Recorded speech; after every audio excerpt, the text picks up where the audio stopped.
ያሰማልን። መልቲካልቸርን የሞላ ነው እኛ ብቻ ነበር ማለት ይቻላል። እንዴት ነው ነገሩ? እግዚአብሔር አምላካችን የተመሰገነ ይሁን። አሁን ሌላ ብዙ ነገር የለንም። ከትላንትና እቃዎችን ከዚህ ከመውሰድ ጀምሮ እዚያ ሴታፕ በማድረግ ሁሉም ነገር በማስተካከል በእውነት የረዳችሁን ያገዛችሁ የደከማችሁ ዋጋ የከፈላችሁ ሁሉ አምላካችን እግዚአብሔር ዋጋውን በምድር ይባርካችሁ፣ ይልቁንም ደግሞ የሰማይ ዋጋ ያድርግላችሁ። ጸጋ በረከት ረድኤት ሀብት ያድላችሁ። ለዓመቱ በሰላም በጤና ሁላችንን ያድርሰን። እስቲ እግዚአብሔርን አመስግኑ።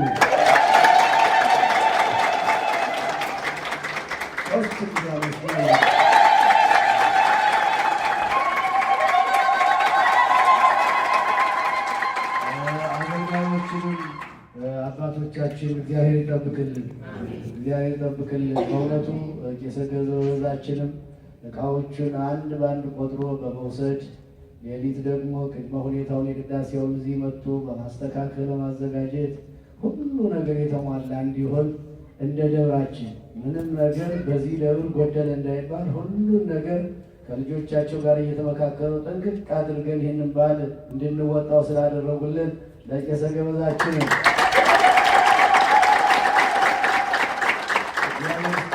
ይጠብቅልን። ልጆቻችንም እንደዚሁ ይህንን በዓል በእውነት መሪ ፋና ወጊ በመሆን ሌሎችም ወንድሞቻቸውን በማስከተል እጅግ በሚገርም ሁኔታ ማህሌቱ ሁሉ ነገር የደመቀ እንዲሆን ስላደረጉ እግዚአብሔር ያሳድግልን። ወጣቶችን እጅግ በሚገርም ሁኔታ የመርሐ ጽድቅ ሰንበት ትምህርት ቤት በእጅ በማዘጋጀት በቃ ዘማሪዎቹን መዘምራትን በተለይ በቃ ተመሳሳይ ልብስ እንዲለብሱ በማድረግ በመመካከር በዓሉ አንድ ወጥ ሆኖ እንዲያልፍ ስላደረገ የሰንበት ትምህርት ቤታችንም እጅግ አድርገን እናመሰግናለን። አሁንም ጥሪ የማቀርበው ወንዶች እዚህ ሀገር ያላችሁ ተማሪዎች ግድ የላችሁም፣ እግዚአብሔር አገልግሉ። ግድ የላችሁም። ሁለት ወንዶች ብቻ ነው ያለው ዛሬ፣ አሸናፊና አንድ ልጅ ከየትኛው ቤተክርስቲያን እንደሆነ አላውቅም ነው። አዎ ተመልከቱ፣ ሁለት ብቻ እና ግድ የላችሁም። ያዕቆብ እግዚአብሔር ጋር ተገናኘና ካልባረከኝ አልለቅህም። ግድ የላችሁም፣ ከእግዚአብሔር ጋር ተጣበቁ፣ ከእግዚአብሔር ጋር ሁኑ፣ መዝሙር አጥኑ። በጣም እነዚህ መላእክት አይደሉም፣ ሰዎች ናቸው እንደናንተ። ከስክራች ነው የጀመሩት ብዙዎቹ፣ ግን አሁን በቃ ዘማሪያት ሆነዋል። ስለዚህ መዘመር ማገልገል ይቻላል። ግድ የላችሁም፣ ከእግዚአብሔር ጋር መኖር መልካም ነውና ልጆቻችን ይህንን ህብረት ተቀላቀሉ የሚለው ጥሪያችን ነው። አምላካችን እግዚአብሔር በሰላም ስለዋለን በሰላም አስጀምሮ ስላስፈጸመን ከትላንትና ጀምሮ በአገልግሎታችን ስለባረከን ክብር ምስጋና ለስሙ ይሁን።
Yes.